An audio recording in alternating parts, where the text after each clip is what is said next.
Bueno, regresando nuevamente a otro episodio de The ESL Sessions, las sesiones ESL.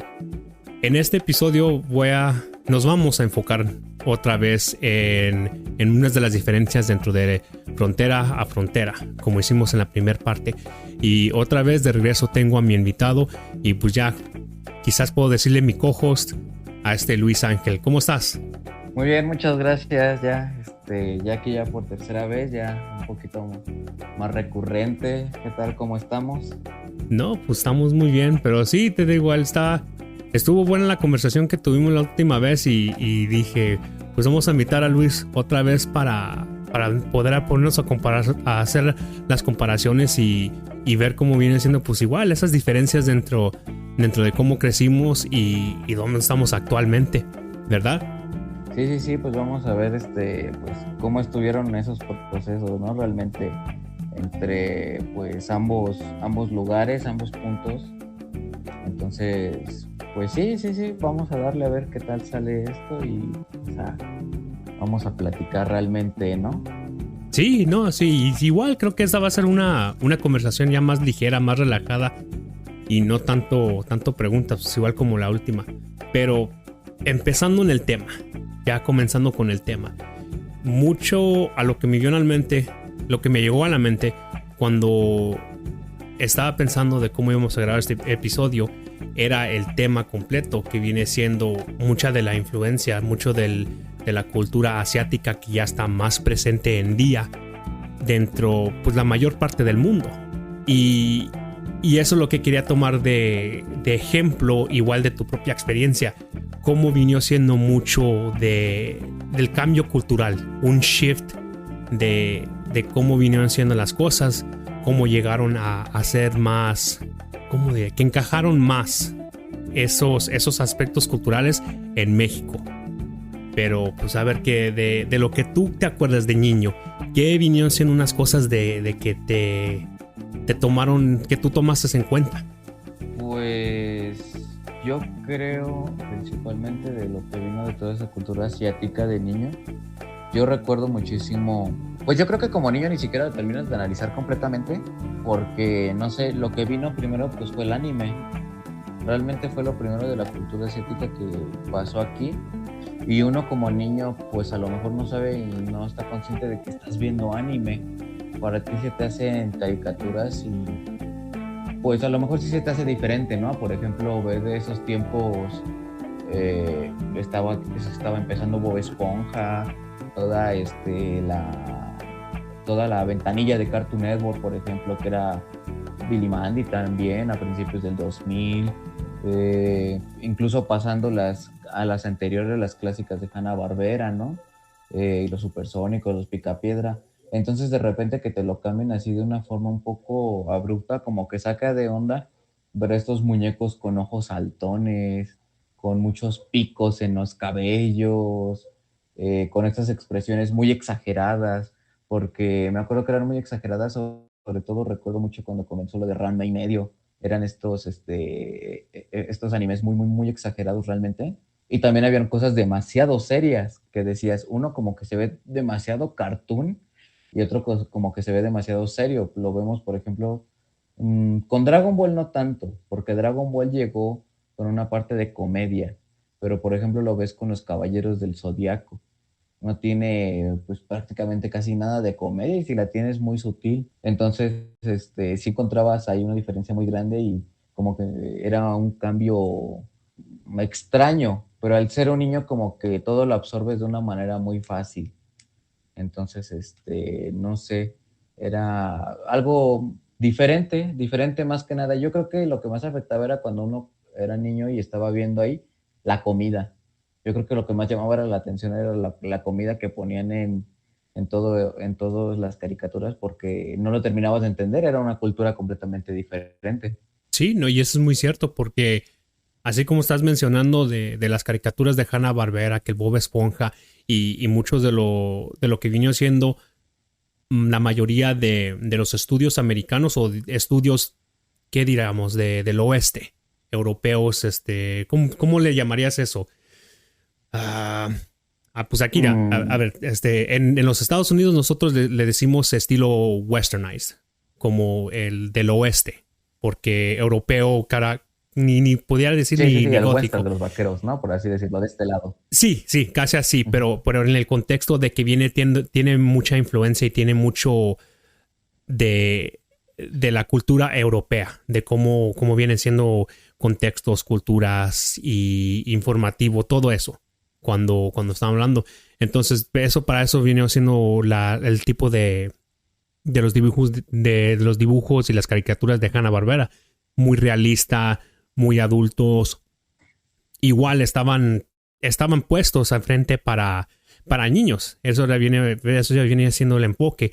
Pero igual como dices, así ya llega este otro tipo de estilo de animación y te sorprende más porque como que ya te está agarrando más la atención, te está cambiando la perspectiva. Y eso es lo que vi como cuando dijiste, cambió por completo mucho de lo que viene siendo cómo veíamos estos dibujos. Ya no nada más eran adultos, sino también eran niños, eran niños, niñas. Los colores completamente diferentes, la anatomía de cómo estaban dibujados, cómo estaba el cuerpo y también eso, lo de la comida, porque pues nosotros veíamos la comida, pues estábamos a la expectativa de como pues el Chavo del Ocho o como pasaba que Tommy y Jerry, que los hot dogs, que los huevos o que un arroz así o un puré, pero ellos tenían, un plétere de diferentes de platillos que uno nunca había visto.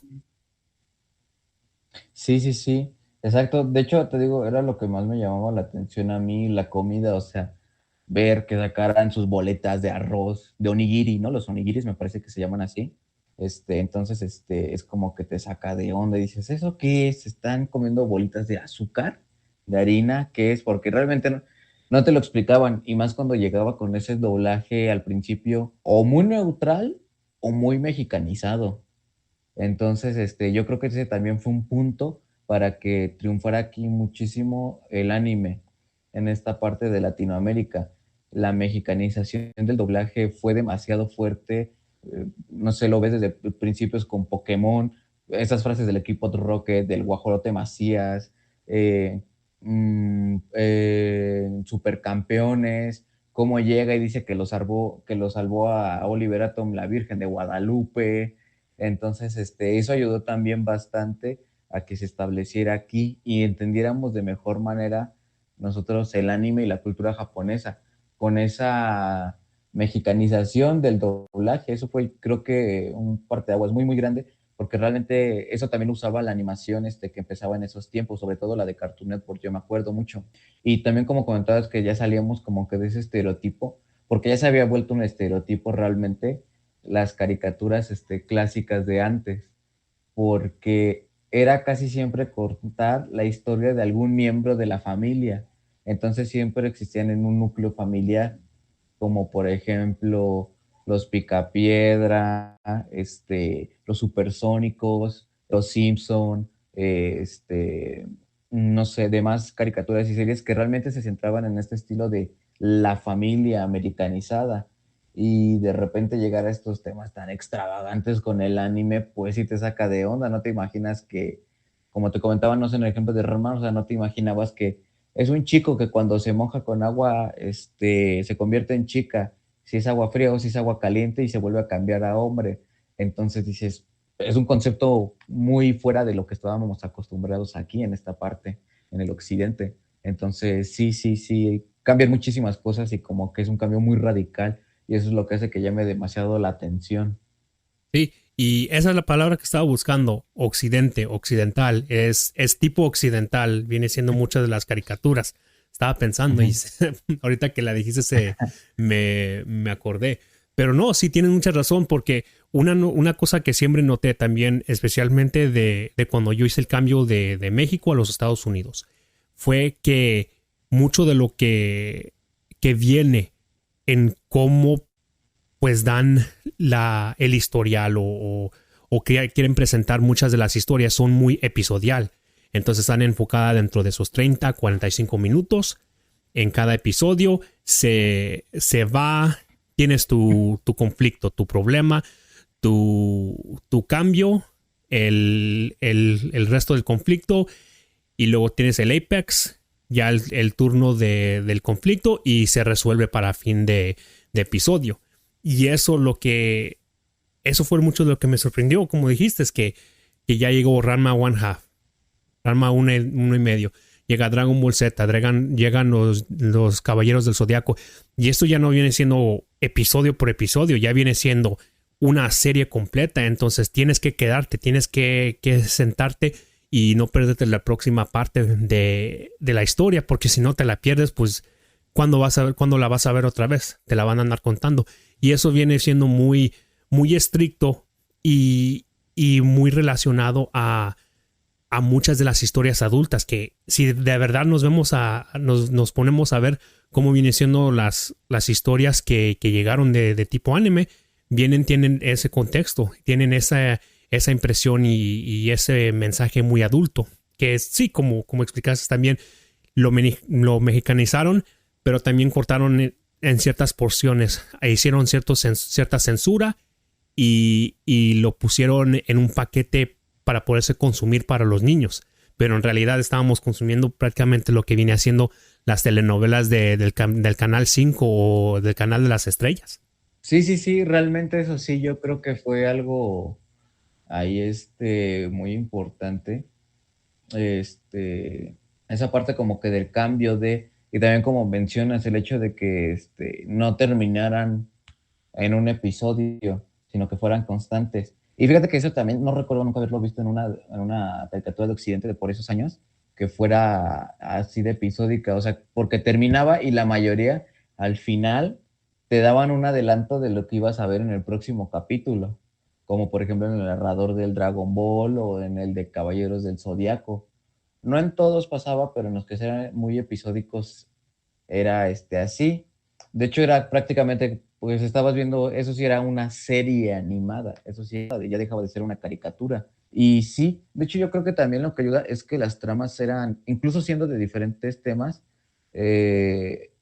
salían de lo normal. O sea, no sé, por ejemplo, eran de superhéroes, ¿no? Teniendo Dragon Ball Z, Caballeros del Zodiaco, Sailor Moon, que tienen que ver con historias de héroes, pero salían de lo común, a diferencia de ver que por esos años tal vez estaba transmitiendo Batman, Spider-Man, poco después también fue el inicio de la Liga de la Justicia Ilimitada, me parece que se llamaba. Entonces, o sea, veías este cambio de contextos y dices, como que estas ya son aventuras nuevas, son cosas frescas.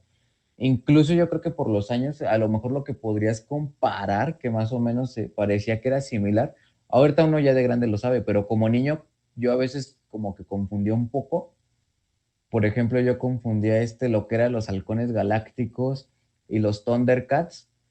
Se me hacía algo similar, sobre todo por el estilo de animación que era muy realista, se me hacía algo similar a los Caballeros del Zodiaco, a Dragon Ball Z, porque eran historias que pareciera que quisieran ser similares, pero tal vez solamente en la animación más que nada, como que trataban de ser similares, no sé, pero era muy diferente, porque algo que sí yo recuerdo es que, por ejemplo, el anime era muy crudo, o sea, el anime tenía esta parte muy, muy, muy cruda, no sé, muy visceral. Y, por ejemplo, si veías los Thundercats, si veías los Halcones Galácticos, incluso un poco antes lo que fue He-Man, al final del episodio te dejaban una lección y te lo daban, a veces literal te lo daban. Veías a He-Man que al final decía, y recuerden amigos, y empezaba con una clásica frase. Entonces esta animación japonesa dejaba de ese lado como que más infantil, como que era para un público parecerá más maduro, pero aquí te lo daban como la anotación para niños.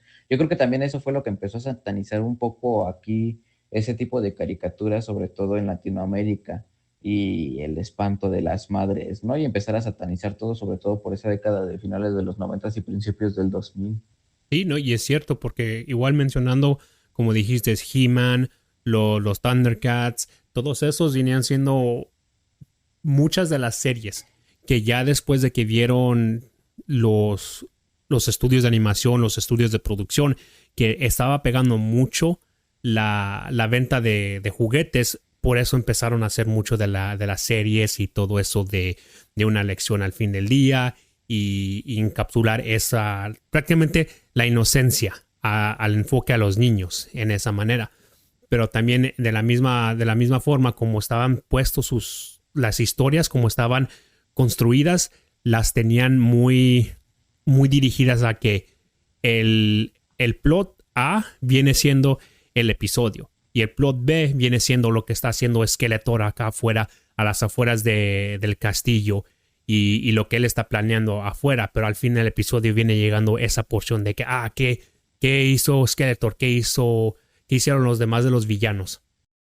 Y eso sí, eso ya viene siendo mucho a la manera occidental, al americanismo, con ese que en realidad no empezaron a tomar muchos de las mismas maneras de hacer historias y poner su historial de la serie hasta ya casi entre los, como dijiste, del 2001 al 2005 sería más o menos ya que empezaron ya que empezó para nosotros en los Estados Unidos el boom del anime, que se presentó Cowboy Bebop, Gundam Wing y ¿cuál otro era el otro popular?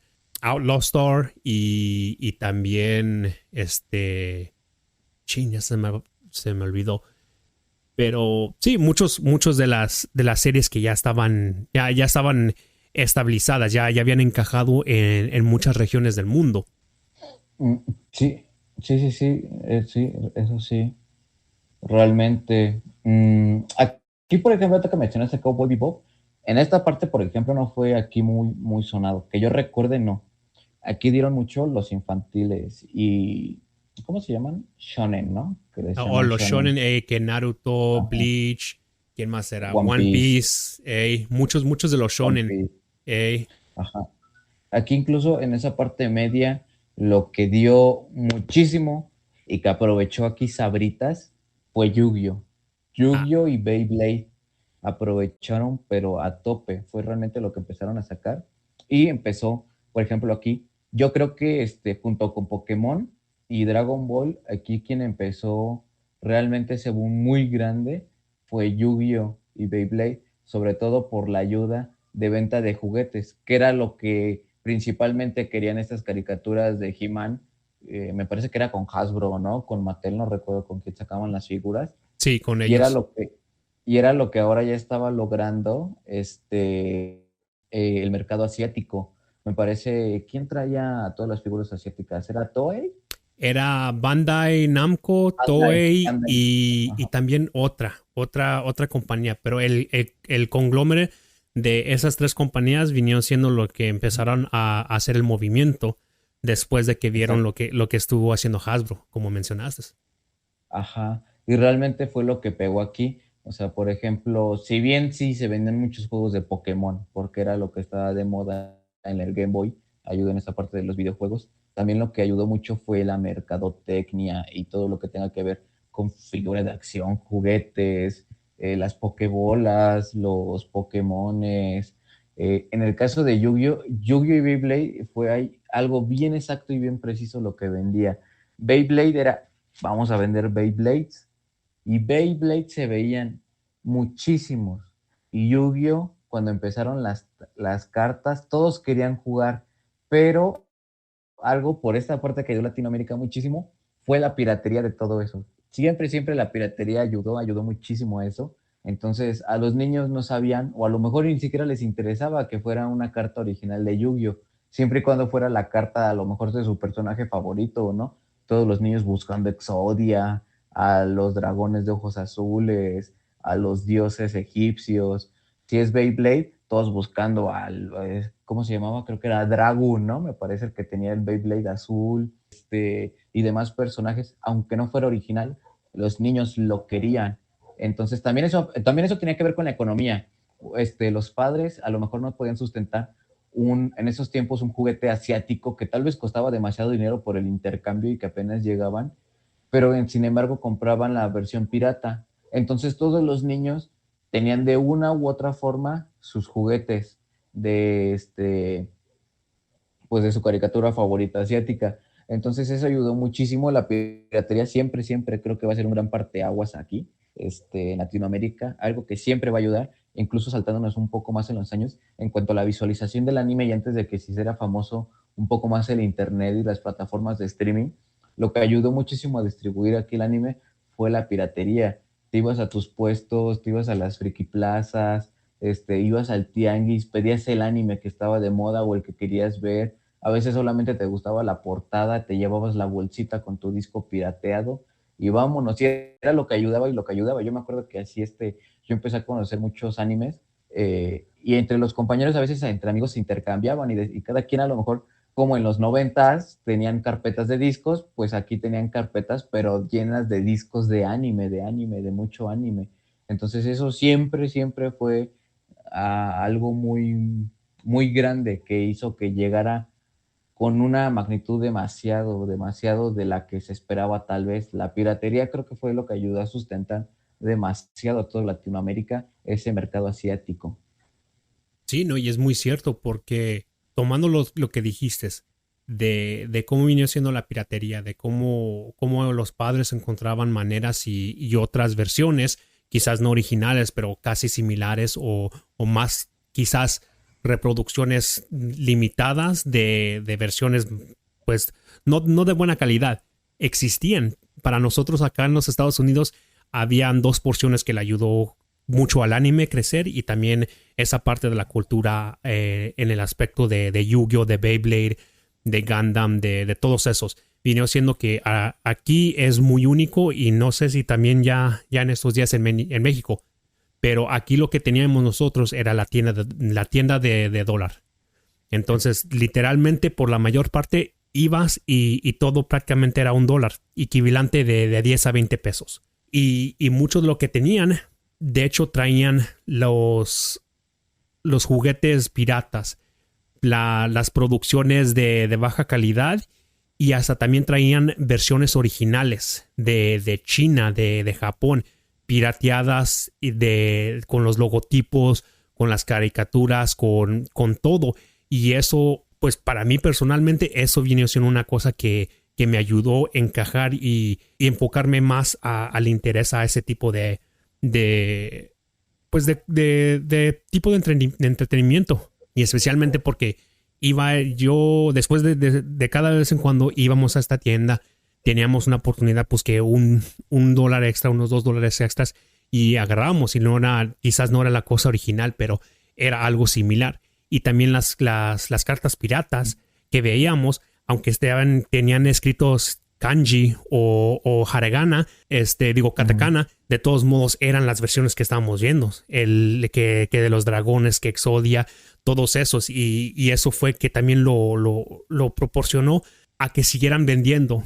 Pero a lo que estoy tratando de decir es que a nosotros en este mercado, igual como a ustedes, fue por distribución de tercer partido que ayudó a crecer, porque no fue simplemente Hasbro y la televisión, también hicieron promociones de Burger King, de McDonald's, de Wendy's. Entonces hicieron colaboración con estas franquicias, estas corporaciones, y vendieron de promoción. Entonces agarrabas tu Happy Meal, tu cajita feliz, y estaba ahí que un juguete de los... ¡Ey! Y estaba un juguete de los Power Rangers o que las cartas de oro para la primera película de Pokémon. Así, entonces eso viene siendo la distribución que ayudó a crecer.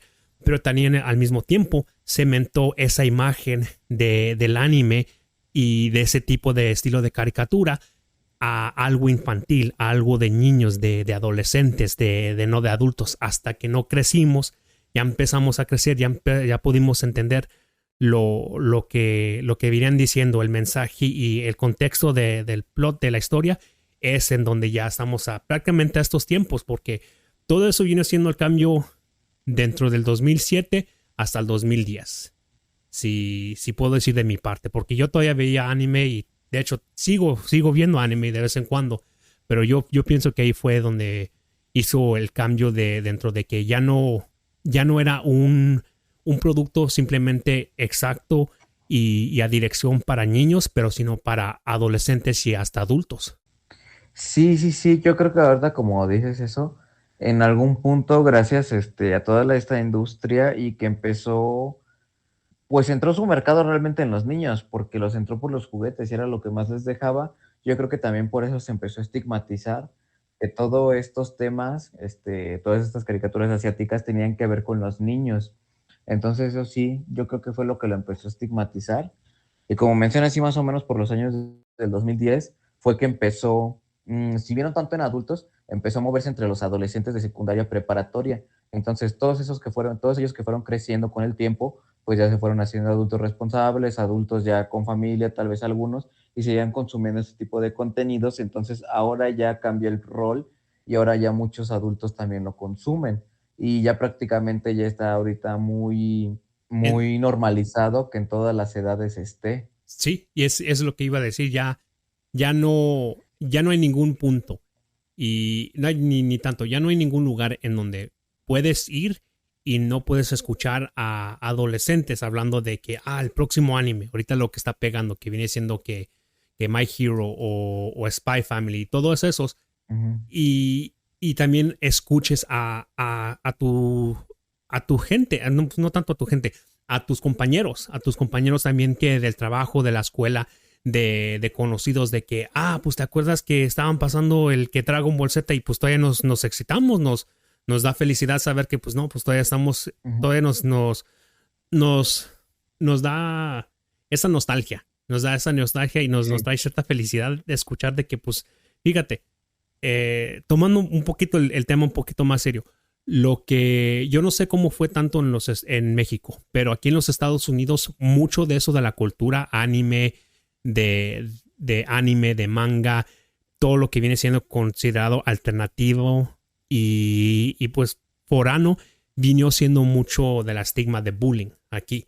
Aquí era, Mm. no puedo decir que eras de lo más bajo, pero eras el niño raro, eras la persona que pues que no les caías, que porque que veías caricaturas, que es que te gustan esos dibujitos chinos y que es que quieres ser Ujú. ninja y todo eso.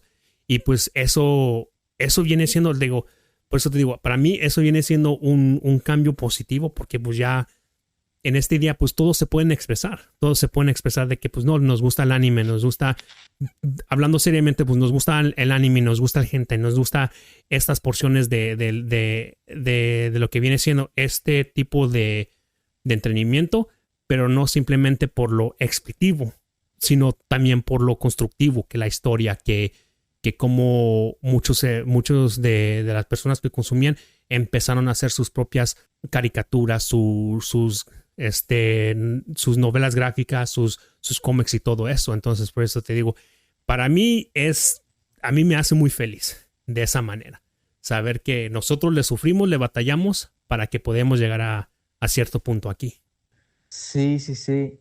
Yo creo que eso sí, como mencionas, realmente también aquí se vivió en una parte eso, del bullying hacia personas que les gustaba todo este tipo de entretenimiento con la industria asiática.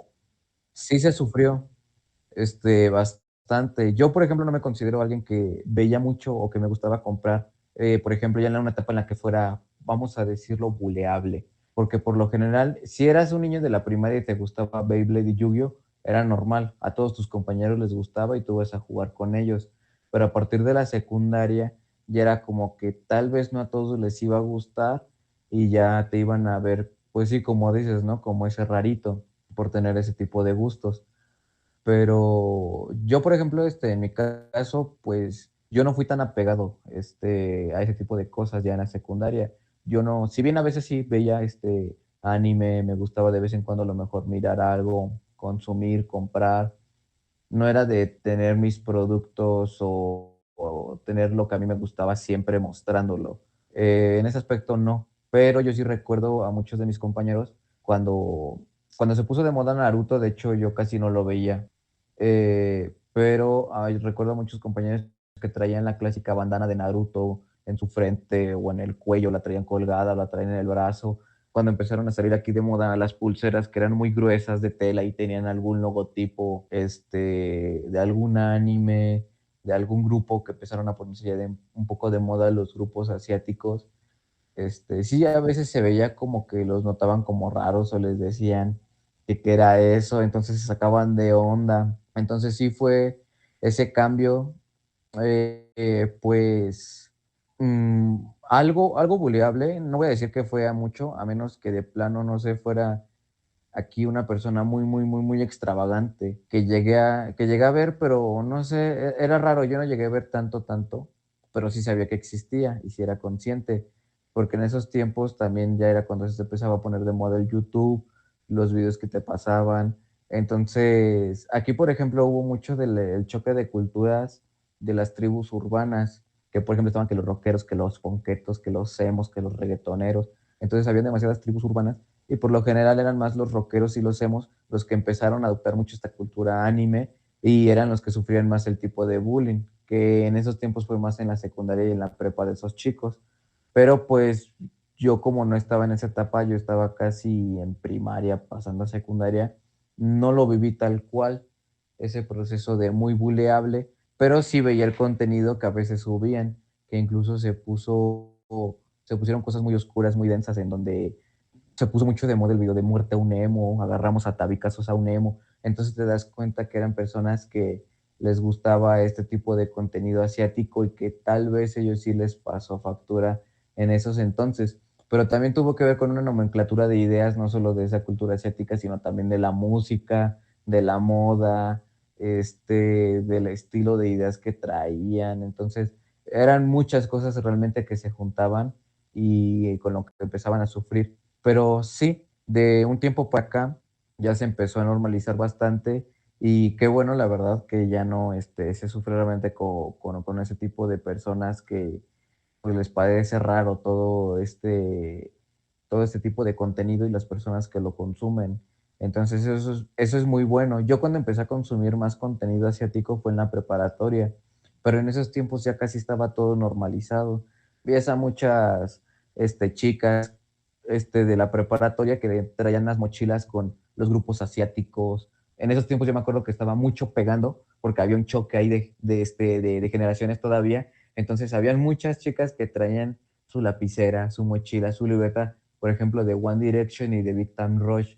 Y por el otro lado, veías otro tipo de chicas que los traían con los grupos asiáticos de BTS, no sé, no recuerdo otros de Gazette, de otro tipo de grupos asiáticos. Entonces era como que como que ya empezaba ahí esa discusión de ver qué es lo que gana más. Y pues a final de cuentas ganó el mercado asiático. Y se empezó a normalizar realmente bastante. Cuando yo estaba en la prepa, muchos de mis compañeros y compañeras consumían anime, consumían música asiática. Entonces empezó a ser demasiado, demasiado común y eso yo creo que empezó a normalizar todo este tipo de productos y de contenidos, que llegó a tal punto de que pues ya no era raro.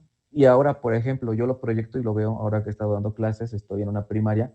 Incluso mis alumnos de la primaria me comentan algunos, ¿les gustan los grupos asiáticos? ¿Les gusta este grupo? O sea, los niños de primaria desde ahora ya traen esa cultura del anime y de los grupos asiáticos. O sea, ya está demasiado normalizado incluso a niños de muy temprana edad. Sí, igual viene siendo mucho de qué tan accesible ya está a día. Así como mencionaste, igual viene siendo YouTube, Netflix, que Hulu, que hasta los terceros tipos de tercer sitios de tercer fuente, todo viene siendo la accesibilidad. Y fíjate, enfocándonos un poquito a lo de la música, aquí no pegó tan duro eso, lo que vino siendo el aspecto de cómo encajó o cómo está ahorita establecido. El K-pop anteriormente, cómo empezó la fuente y la influencia del J-pop. Porque, ¿cómo te lo puedo decir? Aquí nunca fue mucho la pelea, así como mencionaste en México, como dijiste de tu experiencia. Aquí siempre vino siendo mucha la pelea dentro de hip hop y los rockeros. Y hasta entre los rockeros también tenían esa separación que era de emo, que los hardcores, que los punks y hasta los alternativos. Entre ellos mismos estaban muy separados.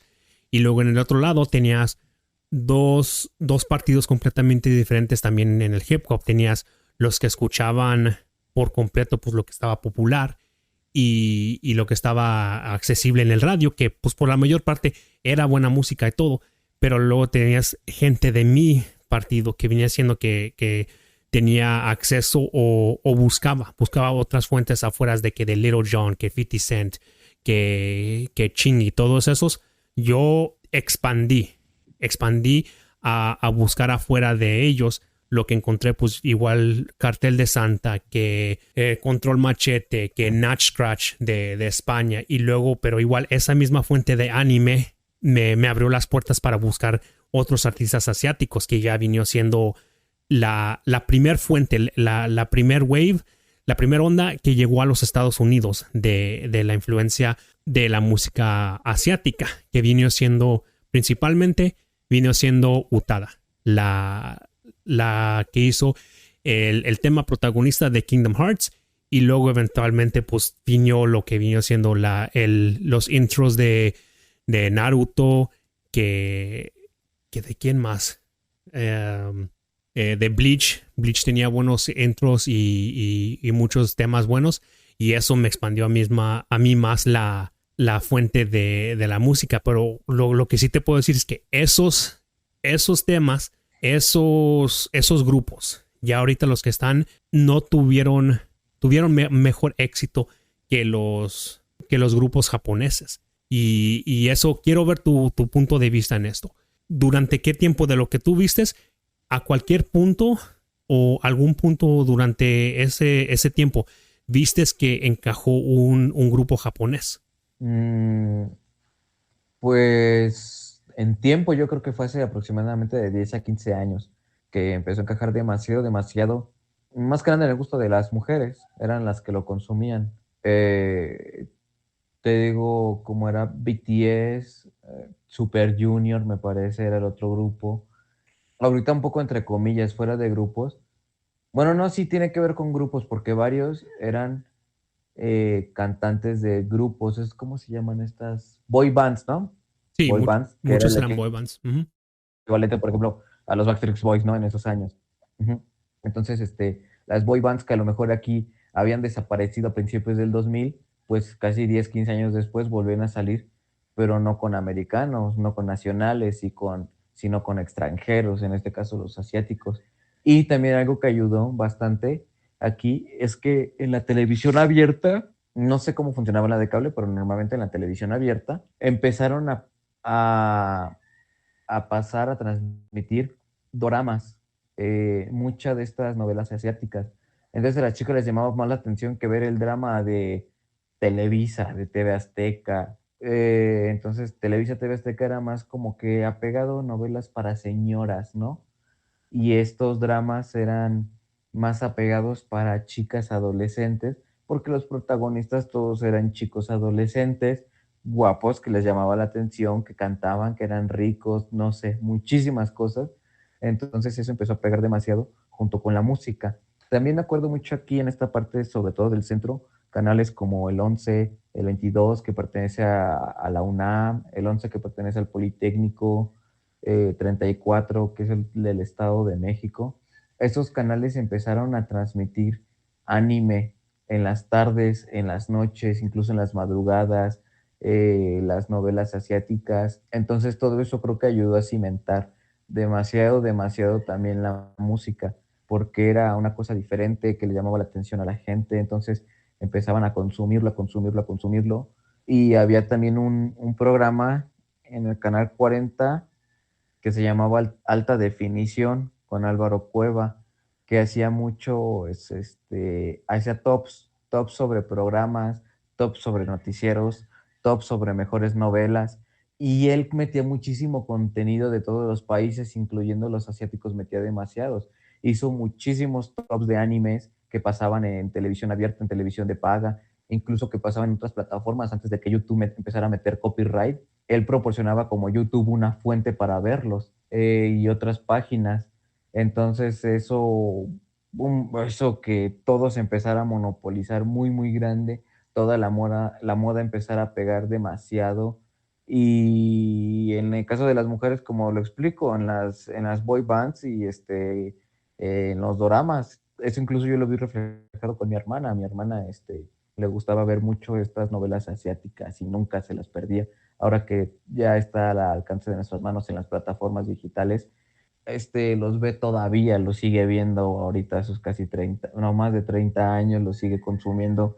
Entonces es como toda esa camada de jóvenes empezaron a consumir todo este contenido que se nos facilitó también en la televisión abierta y que empezó a pegar, y la necesidad yo creo que también de los adolescentes de consumir más y empezar a buscar. Y yo creo que también eso fue una de los grandes parteaguas, incluso algo que reventó YouTube, quiero pensar, que empezaron a buscar demasiado contenido asiático, y supongo que eso fueron a encuestas globales y dijeron, es lo que les está gustando, vamos a darle contenido asiático en todas las plataformas. Sí, y es interesante que mencionas a YouTube, porque YouTube, aunque, híjoles, hasta hablando de YouTube ahorita como un tema, que cómo están tan restringidos al contenido y especialmente al copyright, que andan demandando canales por simplemente subiendo un episodio completo de un anime. Uh-huh. Ahí era donde nosotros consumíamos la mayor parte. Ahí yo puedo decir que en YouTube encontré 3 cosas principales y muy importantes hacia el tema.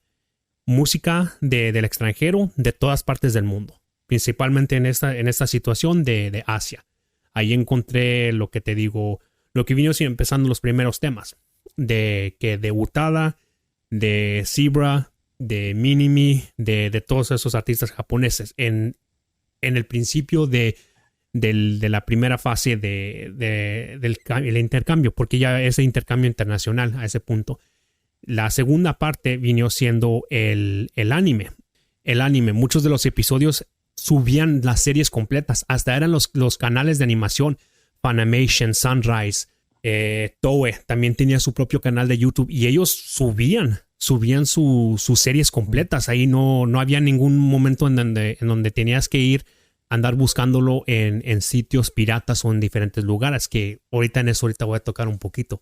Y la tercera cosa vino siendo esa ventanilla a poder ver otras partes del mundo. Por primera vez pude ver partes de Asia que uno solo se imaginaba o que quizás solo veían en los anime. Entonces, digo, está interesante porque pues ya a este punto YouTube ya viene siendo la peor fuente de poder consumir, porque ya no existe nada. Todo viene siendo técnicamente original, tiene que ser por paga o está restringido por los derechos de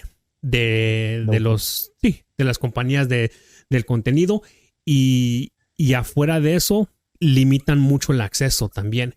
Pero a ver, de eso se me hace muy interesante, porque muchas de las, igual como mencionaste, había canales abiertos en México. Aquí lo que nos ayudó a expandir poquito más vino siendo la piratería. Entonces, como había mencionado en el último episodio, para nosotros dentro del 2010 hasta el 2012 es cuando explotó la piratería aquí. Ya estaban abriéndose lo que viene siendo los sitios para anime y para las dramas, para las K-dramas, que venía siendo Kiss Anime y Kiss Drama, que hasta el día todavía están disponibles y abiertos y siempre andan cambiando de dirección en la red. Y otro que también empezó como un programa, como un sitio de distribución de piratería, que venía siendo Crunchyroll. Y ahora ya es una de los más prominentes de distribución de anime, de drama, de muchas cosas, que hasta tiene su propia tienda de mercancía del mercado abierto, que hacen intercambios y todo eso. Y luego pues la tercera. Tienen ciertas licencias, ¿no? Sí, y fíjate que cómo viene haciendo todo eso. Y la última parte pues ya viene siendo lo que viene siendo de la música. A cierto punto ese mismo enfoque, no simplemente de las mujeres que les gustaba al K-drama, a las K-dramas, también tenían buena música, y eso es lo que a mí me enfocó, porque sí me aventé yo también unas dramas, así como dices, que te sentabas con tu hermana y todo eso. Pues igualmente yo me las sentaba a ver, pero también las veía con mis hermanitas, o que de vez en cuando pues que se arrima mi tía o o mi mamá. Y eso pues igual abrió mucho de lo que viene siendo, porque también muchos de esos artistas que ahorita están pegando, lo que viene siendo la mayor parte, muchos eventualmente empezaron su carrera como actores, hacían doble carrera como actores y como artistas, o empezaron como artistas y se hicieron actores. Y eso viene siendo pues ya ese mismo intercambio de entrenamiento, de cómo podían consumir, pues expandió todavía más. Pero lo que sí debo de verdad decir que ayudó la mayor parte, y no sé si fue en México también, pero aquí cuando pegó Gangnam Style fue el fin del mundo.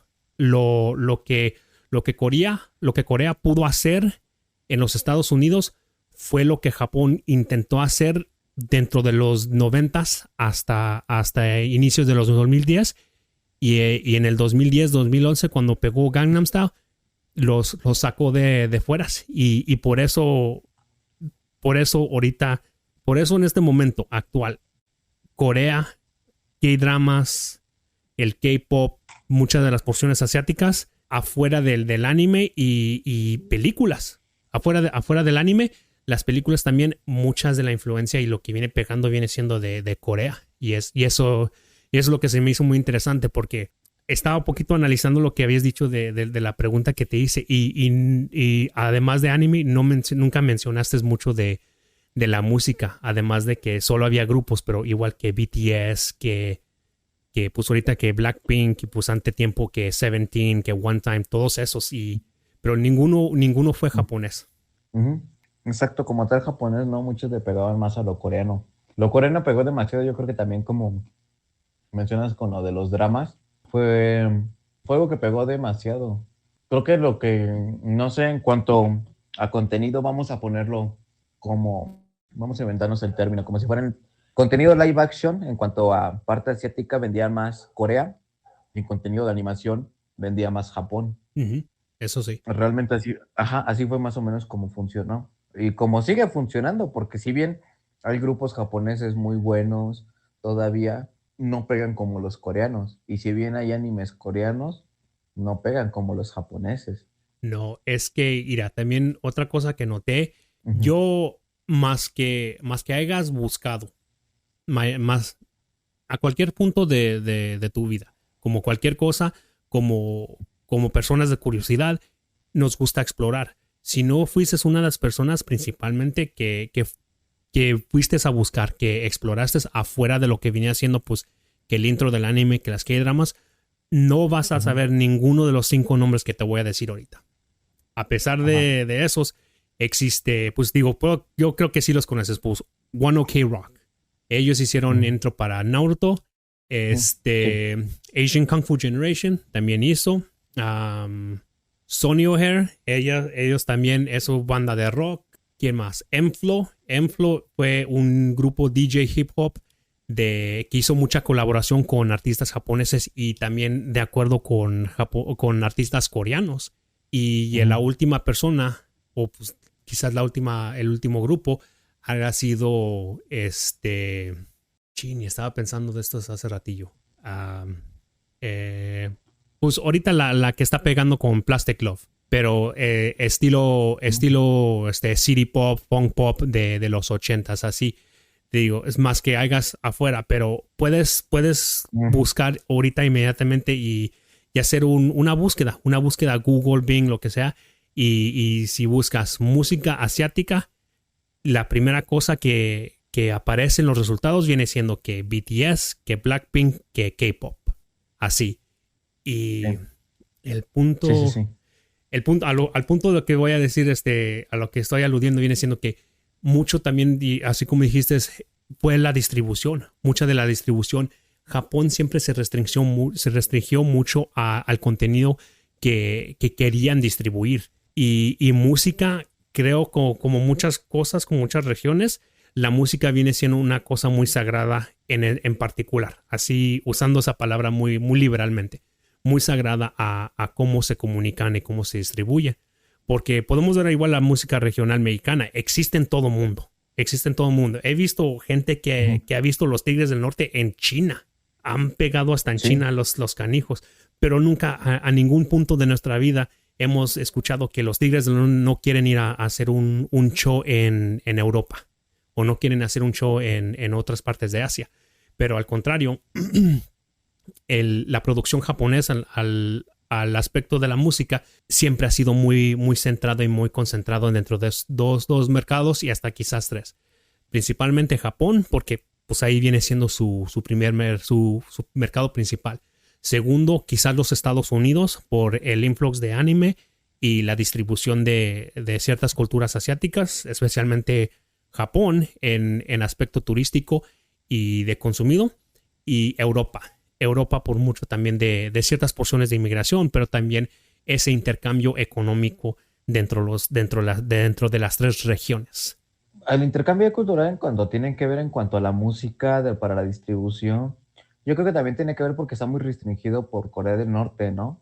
Yo, por ejemplo, yo no sabía mucho de eso hasta que muchas de mis amigas me comentaron que incluso los grupos se detienen por tiempo porque muchos de los integrantes, como son Corea del Norte, van a hacer su servicio militar cada cierto tiempo.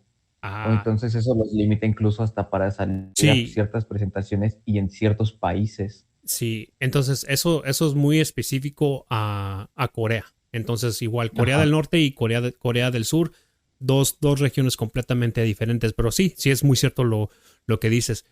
Eh, y es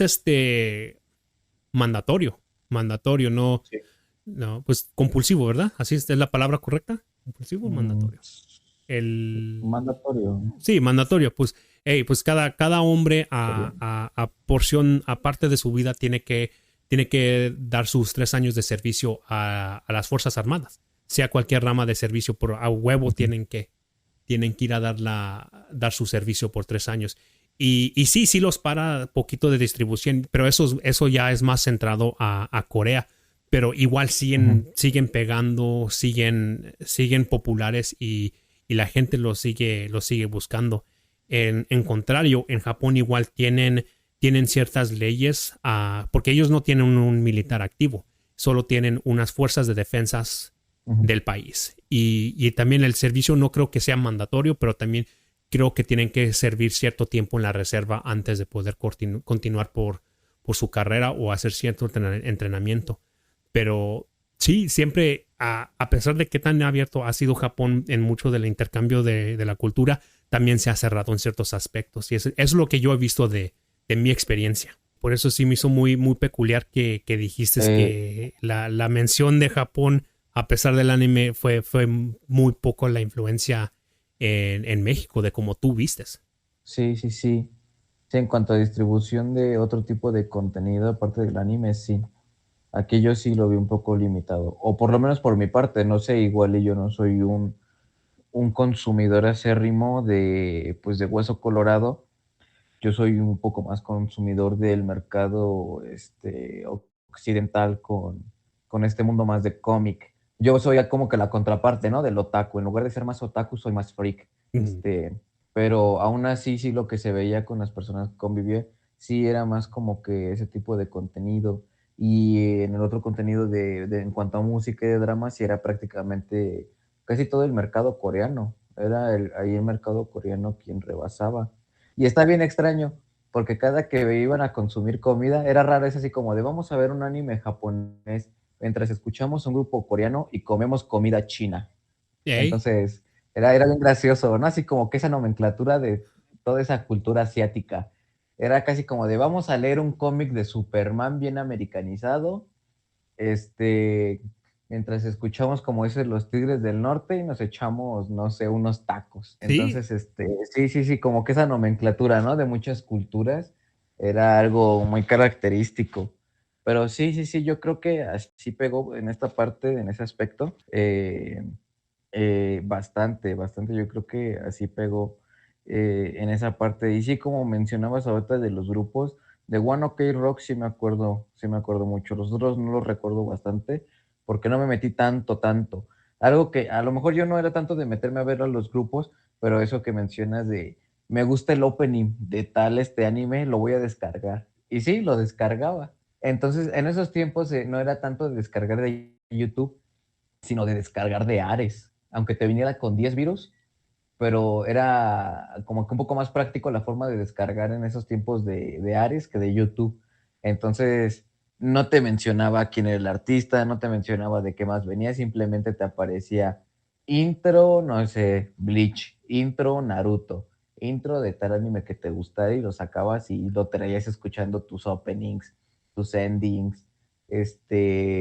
Algo que me gustaba mucho es que cada cierto tiempo también cambiaban el opening, dependiendo si iba a haber cambio de personajes y algún otro moría, como que te lo avisaba el mismo opening de que iba a tratar esta nueva parte, aunque no fuera otra temporada, sino la segunda mitad, por ejemplo, ya del anime.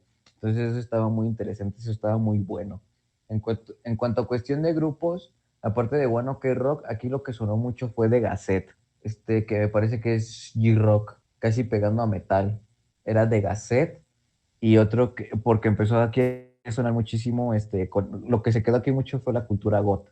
Entonces habían muchos grupos de ese tipo de música y algo que pegó aquí fue Versalles. El grupo de Versalles creo que también es japonés y es como rock metal sinfónico porque ocupaban violines, ocupaban pianos muy melódicos. Entonces habían muchos animes que de hecho combinaban eso, como que rock o metal sinfónico, y lo empezó a popularizar más y más. Y como que las personas que venían con esta cultura otaku también empezaron a meter esta cultura goth con ellos. Entonces, fue una nomenclatura muy interesante y pues muy agradable, no sé, de ver era demasiado vistoso. Es casi como si hubieras dicho, es como el resurgimiento de los emos y los darketos, pero no tanto, no traen tanta esa idea, sino que es algo diferente, pero similar por la apariencia, Sí, ¿no? por la moda, vamos a decirlo. Ey, Entonces, ajá, ajá, sí, sí, sí, no sé, era algo muy, muy interesante de ver, extraño, pero interesante. Entonces es así como de, mira ese tipo y como que ya no se burlan de él, al contrario, es como que el tipo rudo, se ve cool, se ve extraño, pero se ve llamativo a final de cuentas, pero no para mal. Entonces, no sé, eran muchas cosas que se empezaron a poner de moda otra vez. Entonces era como, ahorita están los memes, ahorita por ejemplo de este lado están mucho los memes de soy ese, o los memes de yo creando mi nueva actitud, mi nueva personalidad basada en un personaje.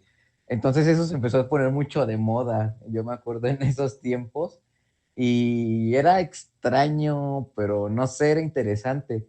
Y algo que sí me acuerdo y que pegó mucho gracias a la cultura asiática, y no sé si fue en todos lados, pero por ejemplo de este lado, era algo que ocupaban muchos y empezó a llamarse roleo, cuando las personas roleaban. Entonces, te ponías un personaje asiático fuera de anime, fuera un cantante, un actor, y pones ese nombre y tú interactuabas con otra persona, pero como si tú fueras él.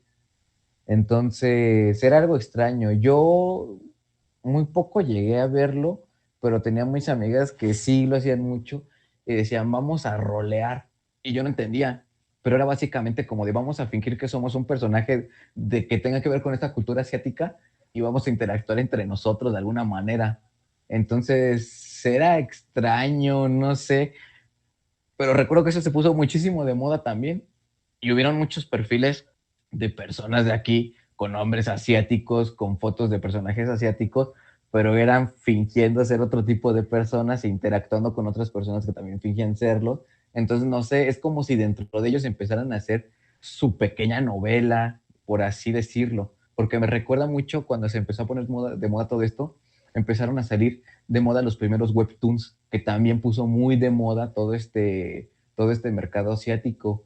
Entonces, no sé, fueron muchísimas cosas que a lo mejor ni siquiera me di cuenta de tanto, tanto que empezó la ola con muchas cosas y cosas muy propias de aquí, que por ejemplo te comento era eso del roleo. Yo la verdad nunca en la vida lo había visto y no sé qué tenía que ver, pero tuvo muchísima influencia de personajes asiáticos, entonces fue un boom muy grande aquí que lo vi eso. sí, no, y sí, eso, lo que dices del roleo es, pues ya lo que viene siendo, pues ahorita actualmente en día, el cosplay. Digo, menos la actitud y aparentar ser esa persona, ese personaje Ajá. del programa. Pero Ujú. fíjate, sí, eso me hace muy interesante en esa parte porque aquí fue poquito más diferente porque fue esa parte del roleo más en internet y igual ponían mucho los perfiles, ponían las animaciones y los dibujos y es cuando también empezó mucho de el fan art, los dibujos de fans y todo eso de los personajes y ahí explotó mucho de eso del personaje. Entonces ya también a este punto no solo eras pues en que fulano de tal, eras fulano de Onemashi de tal, así en tu perfil. Ujú. O Sí, eras sí, sí. Onemashi y pues en paréntesis pues tu nombre actual o cosplay o roleplay y allí también hacían igual hacían interactivos y todo ese tipo de lo que viene siendo pues ya lo actual, el streaming, el Twitch, todo eso que ya tienes a tu personaje, andas encapsulando a esa Sí. persona y viene siendo lo que es el contenido que están consumiendo los fanáticos, la gente con la que estás interactando. Eso lo vimos muy poco aquí. Eso lo vimos muy poco aquí, pero como dijiste, es eso del cambio de la música a que se hizo emo y prácticamente pues se combinó con el tipo rockero. Eso sí lo vimos en parte, solo porque había aquí uno que dos, tres personas que todavía escuchaba todos los grupos emo, que hardcore, que pues que My Chemical Romance, que Green Day, que Bullet for My Valentine y todos esos, pero también ahí escuchaban los grupos japoneses, que Darren Gray, Le Arc-en-Ciel, como dijiste también el Gazette, Scandal y todos esos, y pues igual Ujú. estaba el mismo, el molde del estilo emo, punk, y luego llegaba estos grupos y daban la misma apariencia y se hizo más fácil combinar todo en una fase completa y pues ya no tenían que hacer tanto el cambio. Y sí, aquí vino siendo más, se cambió más de tipo anime de los muchachos raros a tipo emo y así prácticamente se quedó por los próximos 10 años, por los próximos 10 15 años casi. Sí, sí, sí, yo creo que eso ayudó. Mm, Yo creo que más a que hubiera, en el caso de los adolescentes, que hubiera ese, bueno, que como se menciona, juntar la cultura rock con estos grupos, con el anime, con todo esto que venía, como que ayudó más a, no a familiarizarlo, más, ¿cómo decirlo? A integrarlo de una mejor manera con ellos, o sea, como que lo adoptaban de mejor forma. Entonces era más fácil consumirlo porque lo estaban adoptando ya como algo muy similar a lo que ellos traían, pero del otro lado. Entonces es como de, ahora vamos a consumir como lo similar, pero de Asia, ¿no? Porque era como de, ya todos están escuchando, bueno, aquí era como de, ya hay muchos skate, ya hay muchos rockeros, ya hay muchos escuchando ciertos grupos. ¿Saben qué? Ahora vamos a hacer algo diferente. Es como de, ahora vamos a consumir lo asiático. Entonces era como que subgrupos, pero a la vez dentro de los mismos. Entonces sí, yo creo que eso pudo ayudar a que se adoptara de una mejor manera todo esto y lo abrazaran pues muy, muy pronto, ¿no? Realmente. Y más que nada porque en esos tiempos yo también me acuerdo que salieron muchos animes con esa estética muy oscura, con esa estética muy oscura, con ese tipo de personajes serios, con gabardinas, con peinados muy extravagantes, con flequillos, las mujeres también, no sé, con botas de casquillo, con medias, hasta las rodillas, tal vez de colores, con líneas, no sé, o sea, muchas cosas de estas, que de esa cultura incluso, que empezaron a adoptar y era eso. Y por ejemplo, no sé, en los padres no sabían que a lo mejor estaban influenciados en cultura asiática y a lo mejor los padres decían, es rockero. Y puede que sí, pero tenían más también como que esta influencia asiática. A lo mejor dices, esas botas no es porque quiera parecer un rockero, esas botas es porque quiere parecer a su personaje de su anime favorito, ¿no? que tiene esa apariencia como ruda, como rockera, por así decirlo. Entonces, como que sí empezaron a adoptar todo eso. Yo me acuerdo que también se volvieron a poner también de moda mucho todo por toda esta moda. Se empezaron a poner otra vez los estoperoles, eh, las gabardinas grandes, los lentes oscuros, las botas, no sé, como que regresó otra vez, porque ya estaba inundando mucho aquí la cultura de la música de banda, la música reggaetón, entonces estaban de moda las gorras, los pantalones entubados, las playeras pegadas. En el caso de la banda, pues las personas con estos zapatos muy puntiagudos, los pantalones de mezclilla igual ajustados. Entonces llega de nuevo esta moda otra vez de los estoperoles, de las cosas de cuero. Entonces eso eran muchas cosas. Incluso me acuerdo que en esos días, en esos años, perdón, también habían los memes. Yo creo que eso también tuvo mucha repercusión en la cultura de los memes, porque los memes de alguna forma fue nuestro medio de comunicación digital para todas las personas de esas edades. Entonces, yo veía los memes que decían que para ser otaku o no sé, o para ser rockero, te tenías que poner cadenas, te tenías que poner un buen de pulseras, estoperoles. Entonces muchos decían, ¿a poco tengo, yo lo que quiero ser es un rockero, no? No quiero parecer un caballero del zodiaco lleno de cosas y armaduras. Entonces se entendía, ¿no? O sea, se entendía y se empezó todo eso a hacer mofa y burla, pero en un sentido pues agradable, que incluso las mismas personas que lo consumían lo compartían. A mí me gustaba, si bien no era una persona tan acérrima a todo eso, a mí me gustaba traer algunas pulseras, traer algunos collares, algunos dijes, el cabello largo. eh, pero a pesar de eso, pues yo me burlaba también de los memes. A mí sí me agradaban y también los compartía. Entonces es cuando viene también esta cultura de, ja, soy yo, ja, sí, ese sí, soy así. Y que se pusieron estas frases de, no, de sí soy, que se popularizó mucho. Entonces es como que incluso las mismas personas que a lo mejor querían bullear, ya ni siquiera se sentían bulleadas, se sentían aceptadas y se burlaban incluso también de ellos mismos, porque ya lo habían aceptado a tal grado que ya no les provocaba nada negativo que les hicieran un comentario en contra de ellos. Entonces, no sé, fueron muchas cosas. Sí, fue una ola demasiado grande de muchísimas cosas en ese momento. Las redes sociales, los memes, la cultura, la música, el anime, las novelas, o sea, todo, todo, todo. Fue un conjunto muy, muy grande realmente ahí que pasó de muchísimas cosas. Sí, no, hombre, y sí lo pones muy en una perspectiva muy realista en todo cómo se encapsuló hasta ahora en día, a cómo ya está todas las cosas, porque ya si nos fijamos por completo, lo que viene siendo pues todo la cultura, el consumido, el entretenimiento y ahora hasta ahora la referencia propia viene siendo mucho la completa encapsulación de lo que viene siendo pues el cambio a donde estamos actualmente. No, hombre. No, ya de ahí me dejaste sin palabras, la mera verdad. En esa última porción de ahí ya de a tiro ya no me quedó nada. No, hombre.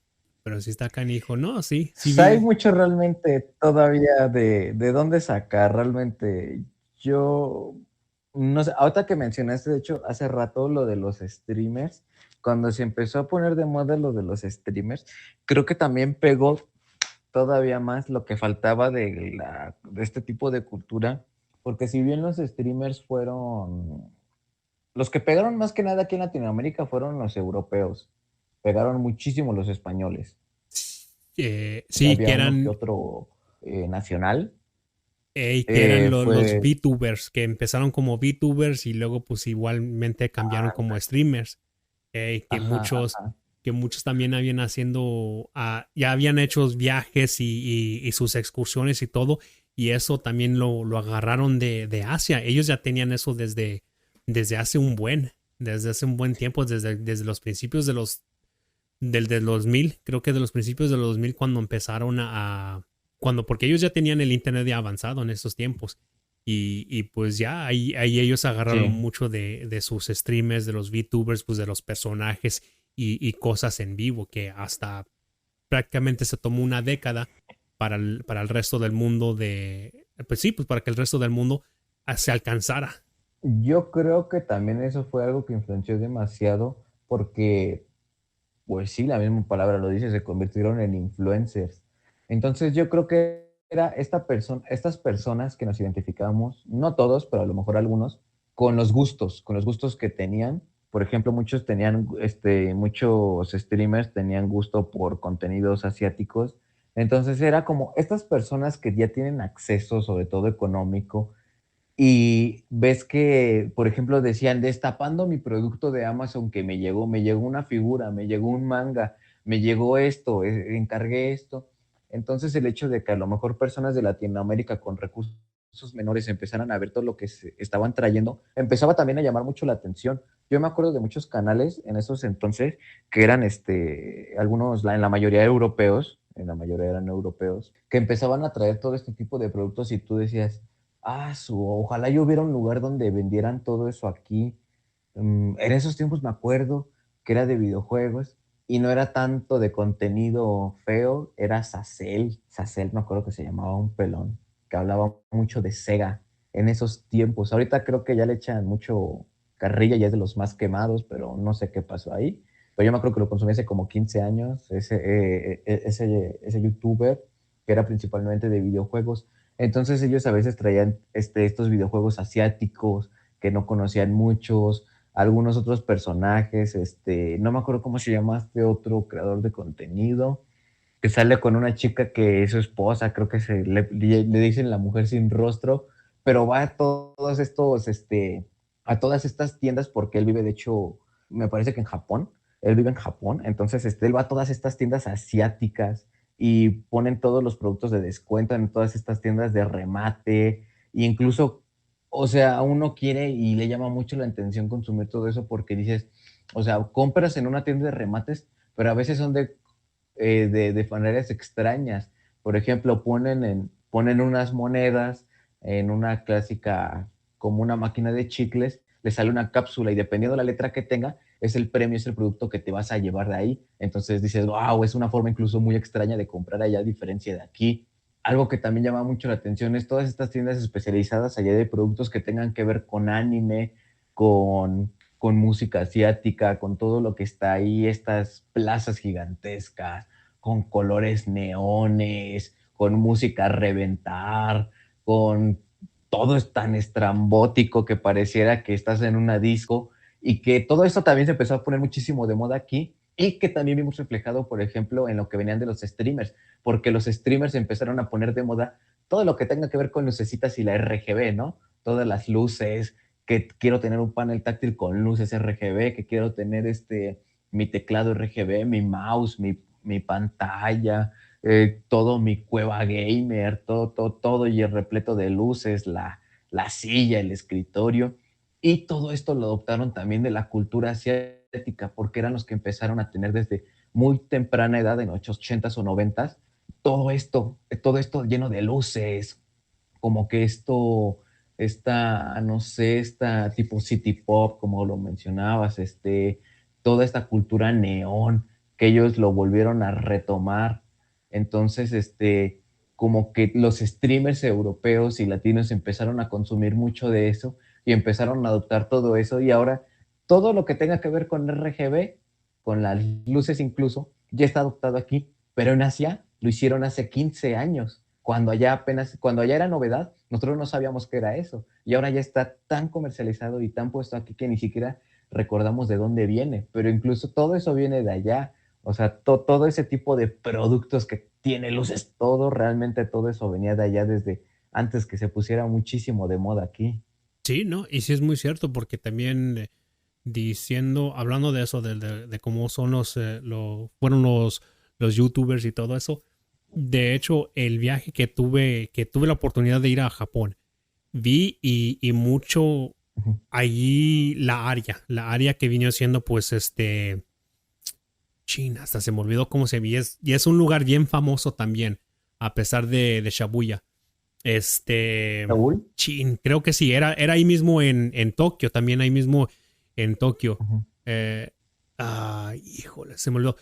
Pero igual, quedando el tema, sí, todas las luces, todo igual extravagante, todo te llama la atención y sí, las maquinitas, todo, hasta las maquinitas de las monedas Exacto.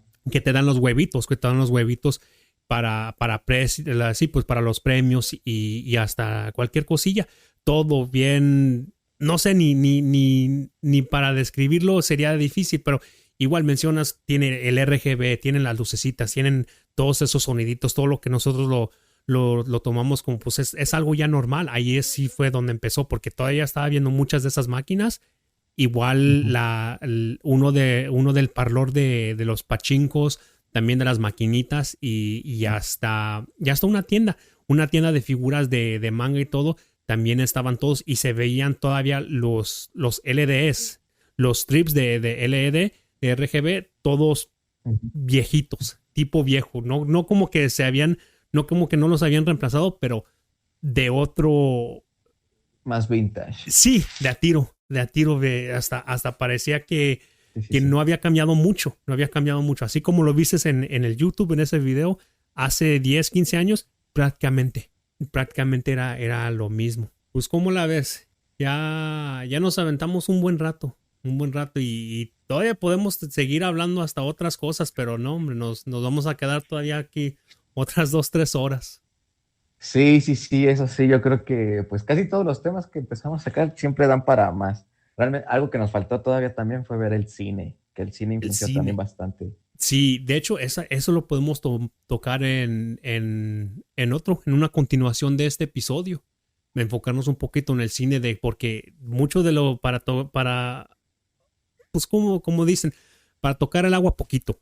El, Ujú. lo que viene siendo el cine horror, cómo vino siendo que llegó hasta acá, y Sí, especialmente realmente yo creo que ahí el aro fue quien lo trajo, realmente, ey, y quien lo luego también, popularizó. sin dejar de mencionar también las películas de Kung Fu, de karate, de los setentas, de los Mm, ochentas, y también cómo ahorita estamos ya hasta este día que John Wick, vamos a hacer la película más reciente, John Wick toma ajá. mucho de su coreografía de diferentes artes marciales, completamente de diferentes porciones de aikido, de judo, de karate, de kung fu y todo eso. Y eso nos podemos poder enfocar un poquito más en regional Asia. No solo en Japón y Corea, pero sino regional, porque también todavía las películas que salieron de Tailandia, de Vietnam, de China en particular y hasta las Islas Filipinas. También existen muchas películas que salieron buenas de esa área, de tipo Kung Fu, de tipo de acción. Sí, yo creo que pues realmente quien más lo popularizó, pues es obvio, ahí realmente fue pues Bruce Lee, sobre todo con Operación Dragón. Como mencionabas, ahí también, de hecho, ahí les dieron espacio, me parece, creo que es filipino, ¿no? El que era casi el clásico malo en las películas, no me acuerdo O cómo se llama. híjoles, sí, había Eh, visto el ese híjoles, se apellida el Young. ese grandote alto, que de hecho es ajá, que es de hecho el villano principal en la película de Contacto Sangriento con Jean-Claude Van Damme. Ey, Ajá, pero de hecho él debutó con Bruce Lee en las películas. Me parece que de hecho, no me recuerdo si de hecho si es Operación Dragón o es otra. De hecho ahí sale y se ve todavía más joven el señor. Ahí pues él fue un gran parteaguas para realmente muchísimos actores del cine de artes marciales en todo Asia. Él fue el que lo empezó a popularizar mucho, pero yo siento que si bien las películas de Bruce Lee lo trajeron, sí, pero Bruce Lee se quedó muy clásico y eso y que haya muerto tan temprano también. Pero yo creo que se quedó en algo, en una cultura asiática muy clásica.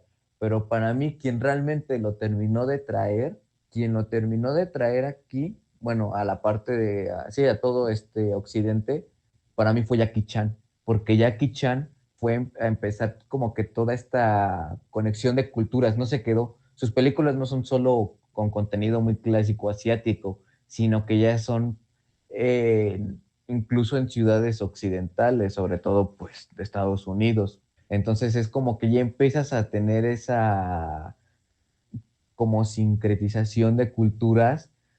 Entonces siento que eres el que realmente fue y lo trajo ya más aquí, lo popularizó. Y ahora era al revés, ya no eran asiáticos queriendo hacer películas en Estados Unidos o en América, sino a veces ya también eran personas americanas europeas queriendo hacer cine de estilo asiático. Y creo que el que mejor lo hizo en ese aspecto fue Jean-Claude Van Damme, porque era realmente creo que de los grandes artes marcialistas que hacía películas incluso con temática más asiática, como lo veíamos con Contacto Sangriento. Eh, ¿Qué otra tiene? León, Peleador sin Ley, como que ya combinando un poco es asiático, pero al mismo tiempo esa cultura como que muy neoyorquina, no sé, de esos tiempos que, por ejemplo, nosotros lo veíamos así, ¿no? Igual y ni siquiera era Nueva York, no me acuerdo muy bien, pero era como que lo relacionamos con una ciudad muy grande, con, no sé, con contextos de vagancia, con contextos a veces de delincuencia, con esa nomenclatura muy grande de hay muchos ricos y hay muchos pobres, entonces era casi siempre estas películas de acción que tenían que ver incluso con artes marcialistas, tenían que ver que eran en los barrios bajos. Incluso pues Rocky se desarrolla así también, ¿no? Rocky se desarrolla en el barrio bajo y esta película de León Peleador sin Ley también realmente se desarrolla en los barrios bajos. Y también tiene que ver un poco ahí, yo creo que también influyó mucho sobre todo en la cultura asiática y lo que traían era el contenido bélico y el contenido bélico sobre todo en esos tiempos por lo que se quedó después de la guerra de Vietnam y también pues de ahí sale Rambo y entonces empieza a salir todo este cine de acción, cine asiático, se empieza a combinar y son muchísimas cosas ahí que chocan realmente. Sí, no, sí tienes razón, pero pues ya, vamos a guardar eso porque me estás dando una idea muy, muy completa porque quiero ver cómo vamos a ver primero los títulos de las películas.